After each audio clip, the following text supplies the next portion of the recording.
ত্রিপুরা বিজ্ঞান সভার উদ্যোগে আগরতলা প্রেস ক্লাবে সঞ্জয় ব্যানার্জি স্মৃতি অ্যাওয়ার্ড প্রদান করা হয়েছে।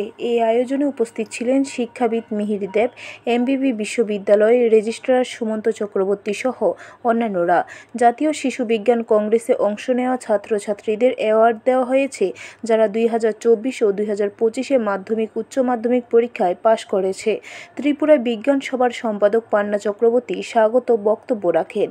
ব্যানার্জি পরিবারের সদস্যরাও আছেন, ভাই আরও বন্ধু, ত্রিপুরা সায়েন্স ফোরামের সমস্ত সদস্যবৃন্দ এবং ত্রিপুরার বিভিন্ন অঞ্চল থেকে, ডিস্ট্রিক্ট থেকে স্টুডেন্টরা এসছে এবং যে সমস্ত স্টুডেন্টরা আমাদের এই প্রোগ্রামের মধ্যে অ্যাওয়ার্ড পাবে, ওরা হচ্ছে যারা ন্যাশনাল চিলড্রেন সায়েন্স কংগ্রেসে পার্টিসিপেট করেছিল 2024 এবং 25 ত্রিপুরা বোর্ডের থেকে পাশ করেছে মাধ্যমিক অথবা 12, ওদেরকেও আমরা সম্মান জানাচ্ছি।